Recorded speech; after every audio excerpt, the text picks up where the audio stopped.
Hello MennoNerds, this is Michael and I want to talk about the difference between Anabaptism and Protestantism.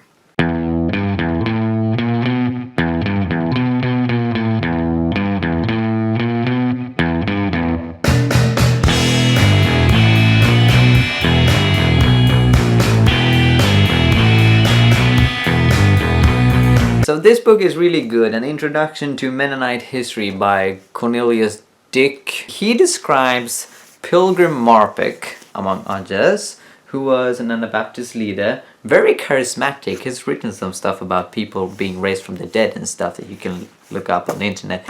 But anyway, Pilgrim Marpeck was very influential when it comes to Southern German Anabaptism, and he went around, so he ended up in Strasbourg, and there he debated with a guy who was called Martin Bucer or something like that.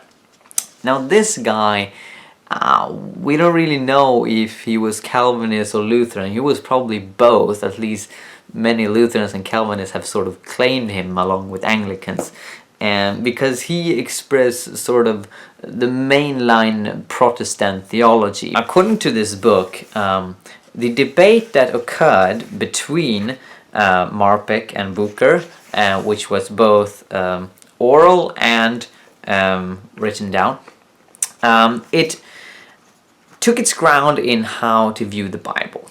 So Bucer, he had a flat view of the Bible. He viewed the Old Testament as just as authoritative as the New Testament, and therefore he argued that baptism should not be a choice. Baptism is like circumcision. The Christian states are like Old Testament Israel in the sense that people don't choose if they want to be part of the Christian community. They are, because they're born there. Then he argued that not all people will go to heaven. He had this view of predestination, and so there's an invisible church, but we don't know which it is. So it's not possible to create a church of believers because we can be entirely wrong. Thus, the fact that ungodly people go to church is not a problem because that's how things are. Now, obviously, Marpeck had a totally different view when it comes to the Bible. He viewed the New Testament as more authoritative than the Old Testament because of the revelation in Jesus Christ as God's only Son. And because of the New Testament teaching about discipleship, following Jesus, accepting Him, Marpeck argued that it is wrong to forcefully coerce people to join the church. The church is the community of believers, and that's why baptism has to be for people that have chosen to receive Christ, and that's ultimately why Christians shouldn't use violence. It's both because Jesus teaches about loving our enemies, but it's also because coercion should not be a part of the Christian lifestyle. Now, when you read how Dick summarizes these two Christian positions, you can see that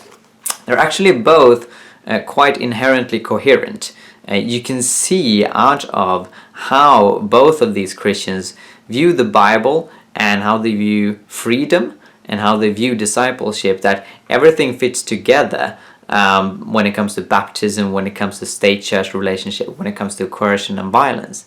What we see today is that most Christians accept the Anabaptist position on freedom of religion and violence and state-church relationship, but they're still having positions that used to be the position you took if you were against freedom of religion and if you were pro-violence.